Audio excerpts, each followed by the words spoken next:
ሰላም ጤና ይስጥልን። የተወደዳችሁና የተከበራችሁ የቻናላችን ተከታታዮች የሐምሌ 29 2018 እጅግ ወሳኝ አነጋጋሪ መረጃዎችን ነው ይዤላችሁ የቀረብኩት። በቅድሚያም ዋና ዋናዎቹን በማስቀደም እንጀምራለን። ከፊታችን ነሐሴ 1 2018 ጀምሮ ተግባራዊ እንደሚደረግ አዲስ መግለጫ ወጥቷል። የመግለጫውን ሙሉ ዝርዝር ወደ እናንተ ይዘናል። በሌላው መረጃችን ከነዳጅ ዋጋ ጋር በተያያዘ እጅግ በጣም መልካም ዜና ተሰምቷል።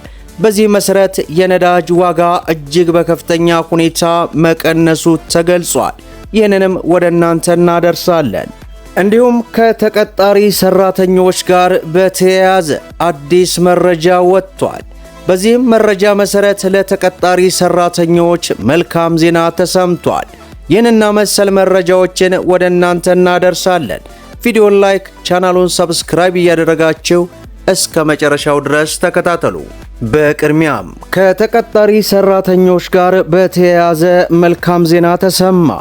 ፈቃድ ሳይኖራቸው አሰሪና ሰራተኛ በማገናኘት ስራ ላይ የተሰማሩ 65 ህገወጥ ደላላና ፍቃድ ኖሯቸው ከተቀጣሪዎች ኮሚሽን የተቀበሉ ተቋማት ላይ እርምጃ መወሰዱ በዚህ ሰዓት ይፋ ሆኗል።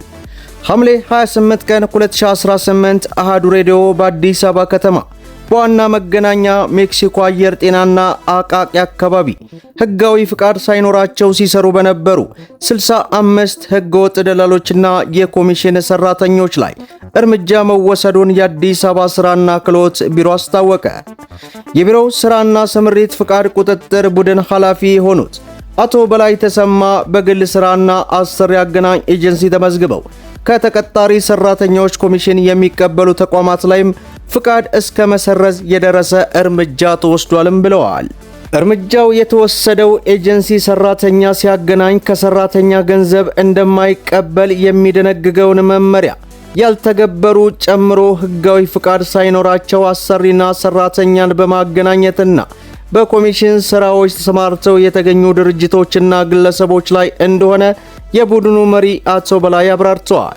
ህብረተሰቡ ኤጀንሲ ነን የሚሉ አካላትን ህጋዊነት ሳያረጋግጥ ማመኑ ለችግሩ መባባስ ዋነኛ ምክንያት መሆኑን ገልጸው በ11ዱም ክፍለ ከተሞች የክትትልና ቁጥጥር ባለሙያ ተሰማርተው የቁጥጥር ስራ እየተሰራ ነው የተባለ ሲሆን ከንግድ ቢሮና ከደንብ ማስከበር ጋር ተቀናጅቶ መስራት እንደሚገባም ተመላክቷል። በሌላው መረጃችን ከነዳጅ ዋጋ ጋር በተያያዘ እጅግ በጣም መልካም ዜና ተሰማ።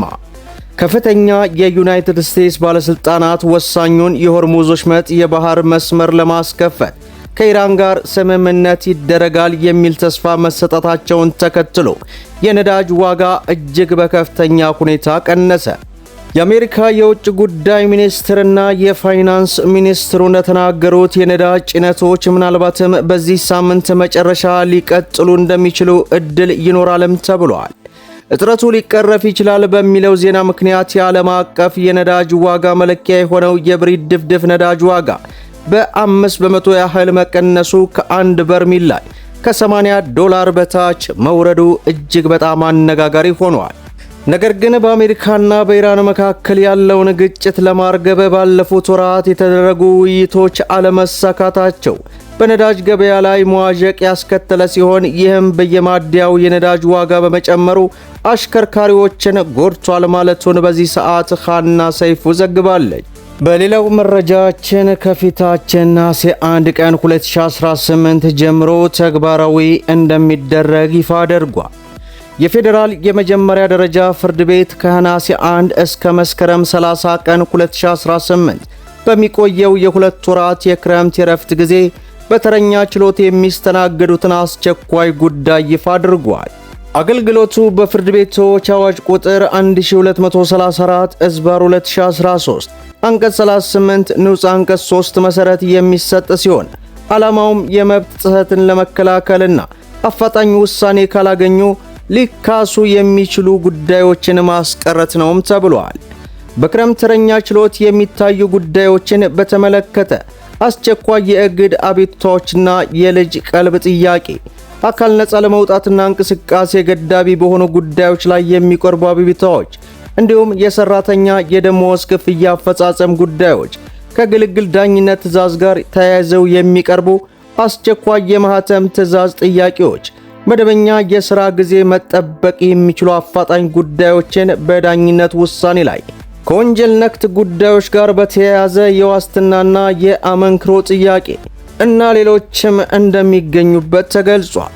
ፍርድ ቤቱ አገልግሎቱ በዳኞች ተራ ክፍፍል የሚሰጥ መሆኑን ገልጾ ለሥራው መሳካት የሕዝቡና የፍርድ ቤቱ ማኅበራዊ ትስስር እንዲያደርግ ጥሪ ማቅረቡን በዚህ ሰዓት የወጣው ዘገባ አስነብቦናል።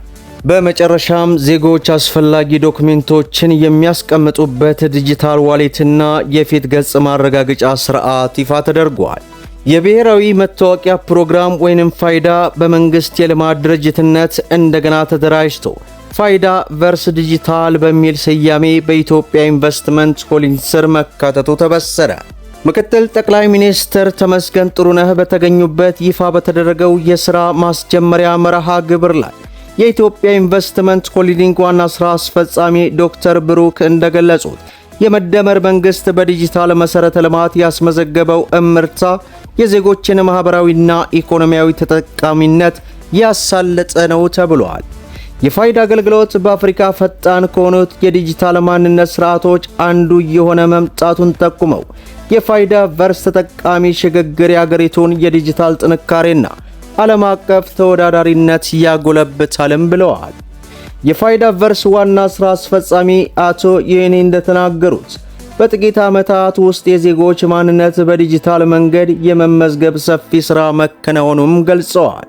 ተቋሙ ወደ ልማት ድርጅትነት ማደጉም የቴክኖሎጂ ፈጠራን ከዘላቂነት የፋይናንስ መሠረት ጋር በማጣመር ለኢንቨስትመንት፣ ለፋይናንስ አካታችነትና ለዘመናዊ የመንግሥት አገልግሎት ጠንካራ መሠረት የሚጥል ስትራቴጂያዊ እርምጃ መሆኑንም አስረድተዋል።